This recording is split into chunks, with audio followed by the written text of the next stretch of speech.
மாறுவதை புரிந்து கொள்வது. என்ன பிரச்சனை? மாற்றத்தை நாம் புரிந்து கொள்வது இல்லை. உறவுகள் மாறிக்கொண்டே இருக்கும். 5 வயசுல பையன் சொல்லுவான், எங்க அப்பா தான் சூப்பர் அப்பா. 5 வயசு. 10 வயசானா சொல்லுவான், எங்க அப்பா நல்லவரு, அப்பப்பா கத்துவாரு. 15 வயசுல சொல்லுவான், அம்மாவை கூப்பிட்டு, உன் வீட்டுக்காரர்கிட்ட சொல்லிடுமா, அப்பப்ப என் ரூட்ல வராரு, மரியாதையா இருக்காரு. 20 வயசானா பையன் சொல்லுவான், எப்படிமா எப்படிமா இந்த ஆளை போய் நீ கல்யாணம் பண்ணிட்ட? அப்படின்னா பையனுக்கு 20 வயசுன்னு அர்த்தம். 30 வயசானா பையன் சொல்றான், சார் நான் எங்க அப்பாவோட பேசுறது இல்லை சார், நான் என்ன செஞ்சாலும் தப்புங்கிறார் சார், அவரோட நான் பேசுறது. அப்படின்னா பையனுக்கு எவ்வளவு வயசு?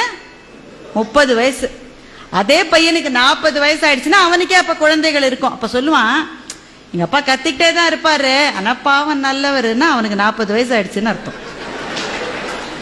அவனுக்கே 50 வயசு ஆயிடுச்சுன்னா சொல்லுவான், அந்த வறுமையிலேயே எங்க அப்பா எங்களை எப்படி வளர்த்தார் தெரியுமா, மை டாடி இஸ் கிரேட்.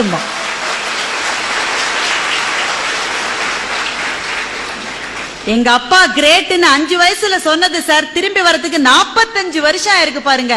இதுதான் மாற்றம்.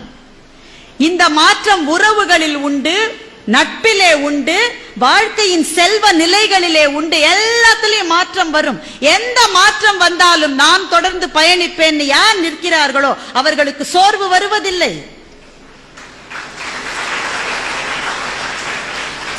மாற்றங்கள் இருக்கின்றதே, அது நதியிலே கலக்கின்ற கழிவை போல. எந்த கழிவு கலந்தாலும் ஓடிக்கொண்டிருக்கிற வரைதான் நதி. கழிவு கலந்துட்டாங்களே, அது நின்று போச்சுன்னா நாற்றம் பிடித்த குட்டையாகி விடும். அது